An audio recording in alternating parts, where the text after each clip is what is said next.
নমস্কার। হারোয়া থানার অন্তর্গত কুলটি গ্রাম পঞ্চায়েতের সমসপুর পশ্চিমপাড়া এলাকার রাস্তার বেহাল দশা দীর্ঘ 10 বছর ধরে। আর এই রাস্তা দিয়ে প্রতিনিয়ত চলাচল করে হাজার হাজার মানুষ। ঘোষপুর, সমসপুর, নয়াপত্তন, মাখলা, তেঘুরিয়া, কামারগাতি সহ 10টি গ্রামের চলাচলের একমাত্র মাধ্যম কিন্তু এই রাস্তায়।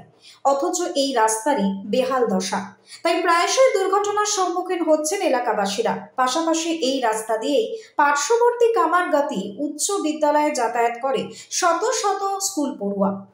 সামান্য বৃষ্টি হলে বৃষ্টির জল রাস্তার উপরে রীতিমতো উঠে আসে, তখন বিদ্যালয়ে যেতে ভীষণ সমস্যার সম্মুখীন হন পড়ুয়ারা। বহুবার স্থানীয় প্রশাসনকে জানিয়েও কোনো মেলেনি সুরাহা।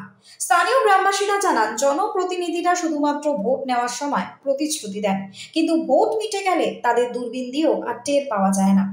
গ্রামবাসীদের এখন একটাই দাবি, এই রাস্তার সংস্কার করা হোক, তারা যাতে এই ভোগান্তি থেকে মুক্তি পায়। আমাদের দাবি হলো রাস্তা। আমাদের দাবি এই রাস্তাটা কামারগাতি হাই স্কুল পর্যন্ত খারাপ আছে। খারাপ বলতেই ব্যাপক খারাপ। বর্ষাকালে তো যাওয়াই যাচ্ছে না। তারপরে আমাদের এই গ্রামে এই সমসপুর, ঘোষপুর, এর পিছনে আছে বাজার। এখান থেকে কামারগাতির ছেলেপিলেরা স্কুলে যেতে পারে না, ছাত্রছাত্রীরা যেতে পারে না। ওরা যেতে গেলে বর্ষাকালে তো এদের রাস্তা যেতে পারে না, যদি কেউ যায় পা পিছলে পড়ে যাচ্ছে। আর কোনো সমস্যা মানে এই রাস্তায় যেতেই পারে না স্কুলে কোনো বাচ্চা কাচ্চা। আমার দুটো মেয়ে আছে, স্কুলে গেলে আসলে এই দাঁড়তে ঘুরে যেতে হবে।